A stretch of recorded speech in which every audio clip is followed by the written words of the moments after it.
Hey guys, welcome back. For anybody who is kind of newer to my channel, I'm gonna just give a quick reintroduction. My name is Alana and I resell on Poshmark, eBay, and Mercari. I would say I resell about 30 hours a week. Here on my channel, I post a lot of reseller content, thrift haul look backs where I share what sold from a previous thrift haul, ship with me's, and tips and tricks videos. Today's video is going to be a what sold on Poshmark this past week. So these sales are from June 30th to July 7th, so a Thursday to Thursday. And these are all over on Poshmark. First up is this pair of Outdoor Voices Tech Sweat leggings. I had bought these at the bins for $1.34. I listed them at $30 and then they ended up selling on Poshmark for $25. So after the Poshmark fee, any shipping costs, and the cost of good, I made a total net profit of $18.66. And those took 149 days to sell. So I actually did have those for a little while, but I'm happy with that profit, almost $20 for a pair of leggings. Really not bad, so happy with that. It's only my second time thrifting and reselling Outdoor Voices leggings, but both times they did sell, you know, in a reasonable amount of time. It's not something that I am like highly on the lookout for, but if I find them in good condition, I'll usually grab them, and if they're a low enough cost of good. All right, my other sale on June 30th was this pair of vintage Levi's Bermuda shorts. These I bought at Goodwill for $7.04, listed them at $35, and then I ended up accepting an offer for $20, which left me with a total net profit of $8.96. Nothing substantial, but they did only take 44 days to sell, so not too bad at all, a little over a month. And I probably could have held out a little bit longer to make a better profit, but I'm usually happy taking a slightly lower offer. If that means it gets it flipped and moving and I'm still making a profit, then I'm usually good with that. Do you guys normally have like a threshold of an amount off that you will accept from buyers, like a percentage off? Or do you just kind of play each case by ear? Let me know. I usually try to stick with like, I don't necessarily want to accept lower than like a 40% offer, but sometimes I accept up to a 50% off offer, so it really just kind of depends on the item and what the profit's going to be, all of that kind of stuff. All right, this next sale was on July 1st, and it was this Loeffler, I think is how you say it, black sheath dress. This I had bought at Savers for $11.79, and when I checked comps at Savers, it looked like dresses and items from this brand were selling pretty well. I had actually never heard of it before, so I did look it up, but it was just such a nice quality dress. You could just tell by the material that it was something nice. So I looked it up and comps looked really good on it. I definitely priced it up a little bit just to kind of see how it would do.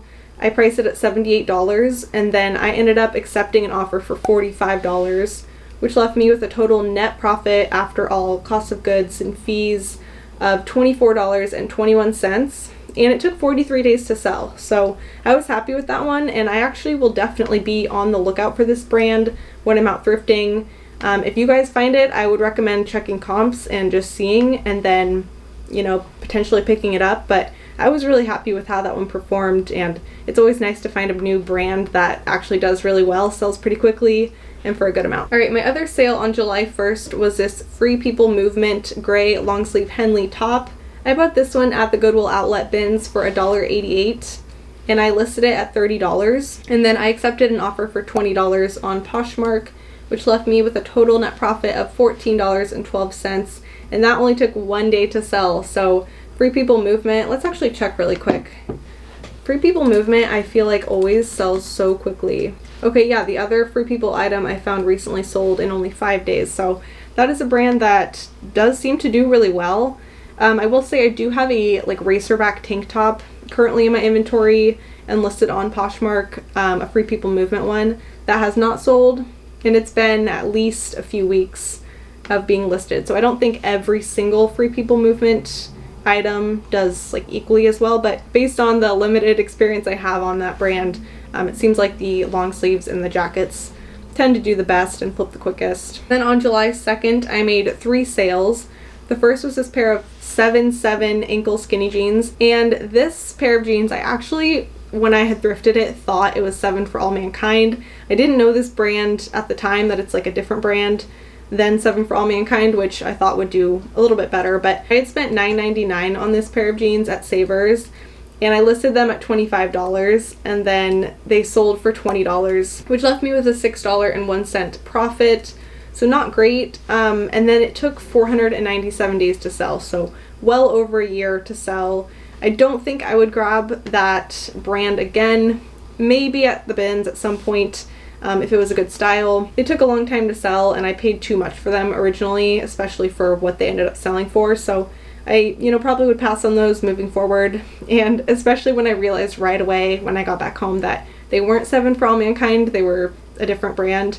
I already kind of knew off the bat, like, oops, I probably should have really checked that better, but that's just part of the learning. All right, my next sale on July 2nd was this J. Crew cashmere button-down cardigan sweater in this really pretty coral pink color. I thrifted this one at Savers for $7.55, and I listed it at $40. Someone sent me an offer for $30, so that left me with a total net profit of $16.45, and that took 219 days to sell. So it's kind of funny, I actually listed that back in November, and then it ended up selling in July, which you wouldn't really expect a cardigan sweater to sell in July, but you never know where people are, where they're going, where they live. It might be cold. All right, and then my last sale on July 2nd was this Lovers and Friends white mini dress. I thrifted this at the Goodwill outlet bins for $1.76. I listed it at $60, and then I had sent out offers to likers for 20% off with discounted shipping. So it sold for $48, and then my shipping discount took $1.72 out of my profit. So my total net profit on that was $34.92, and that dress took 22 days to sell. So that was actually my first time finding Lovers and Friends. I was super happy with how that sale went. It was a pretty quick turnaround time, and it left me with an almost $35 profit. So that's a really good one. I definitely would be on the lookout for that brand if you're not already when you're out thrifting. My next 4 sales were on July 6th. First up was this vintage jean jacket that I had thrifted at the Goodwill bins for $1.74. I listed it at $30, and then someone ended up sending me an offer for $10. I countered at $20, they countered at $15, and I accepted that. So that left me with a total net profit of $10.26. And that took 259 days to sell. Not the fastest flip ever. Not bad, nothing too crazy at all. I actually did end up wearing this jacket a few times too while I had it in my inventory. So I think just with that alone, it was worth it to pick up.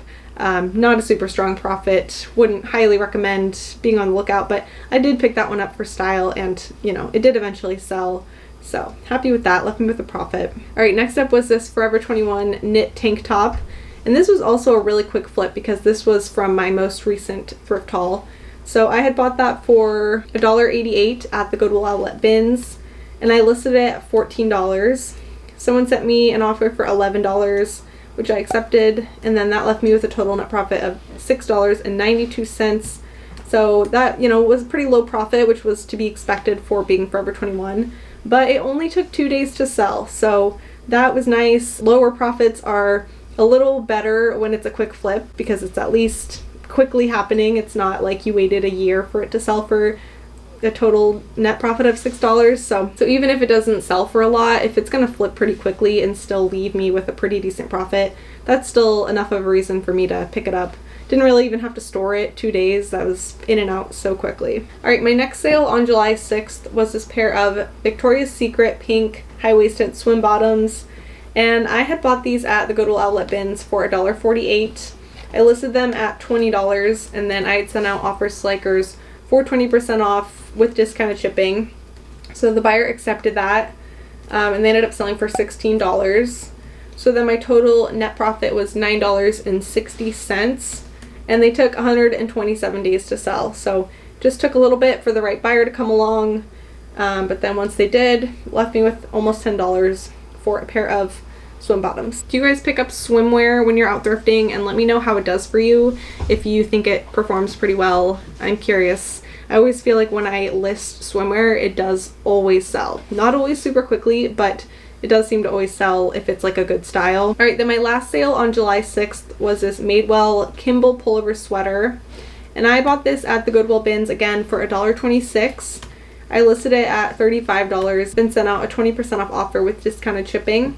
So it sold for $28 with discounted shipping, and that left me with a total net profit of $19.42. and that took 76 days to sell. Madewell gets an honorable mention in every single video of mine because Madewell to me is just like my second dog child. Like, it is always there for me. No, but I find Madewell all the time at the bins. I love to grab it, especially if it's a newer style. It does seem to leave me over and over again with around a $20 profit, if not more. So I love to grab Madewell. I'm gonna say it till I'm blue in the face, okay? On July 7th, I had 2 sales. The first sale was this pair of Abercrombie & Fitch low-rise flare jeans. I bought these at the Goodwill bins for $1.88.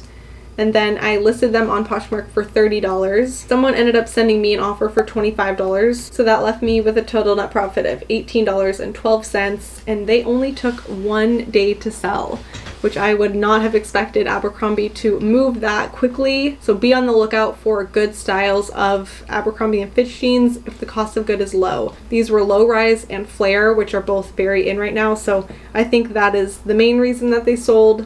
I obviously use those kind of keywords in my description and in my title, but I recommend being on the lookout for low-rise jeans, flare jeans, wide leg jeans. Alright, and then my last sale on July 7th is this Ed Hardy trucker hat. This I bought at the Goodwill bins for $1.30. I listed it at $35 on Poshmark, and then after 101 days, it ended up selling for $20. Someone had sent me that offer for $20, and that left me with a total profit of $14.70.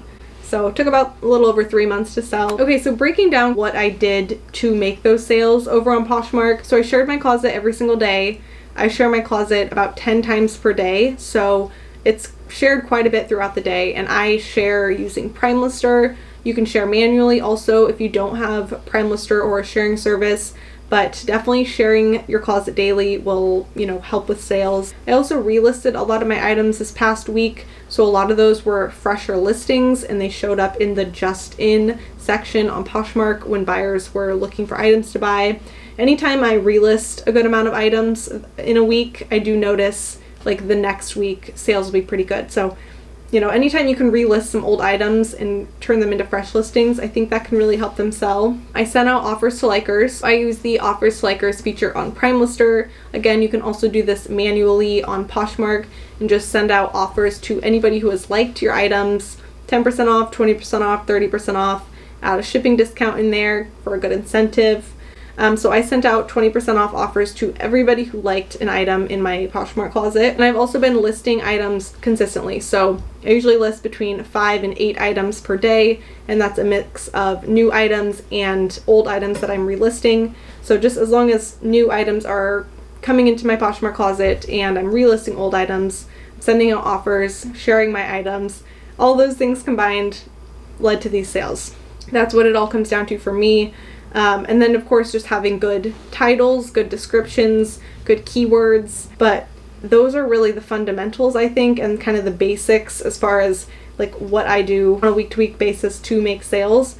And honestly, sometimes it just ends up being a crappy week because Poshmark isn't showing your items, or you just really, who knows, right? Like Poshmark's experimenting. So it's not all you. If you are doing everything I'm doing and you're not making sales, it might not be you. Like, definitely don't put that pressure on yourself. But if you're sharing your closet, relisting items, you know, sending offers to likers, listing new items, I think sales will come. Obviously, if you only have maybe 20 or 30 items, sales probably aren't going to happen as often as someone who has more items. I have around 215 active listings currently. Sometimes it drops down to 200, sometimes I'm up to 250, but I stay within that. And I don't make daily sales. I think there were either 2 or 3 days in a row that I didn't make a single sale. So keep all these things in mind. Like if you're not seeing sales and you're not sure what you're doing wrong, just, you know, going through those couple simple things that I just shared could help. And if it's not helping, it might not be you. And at least hopefully that's a little bit of reassurance.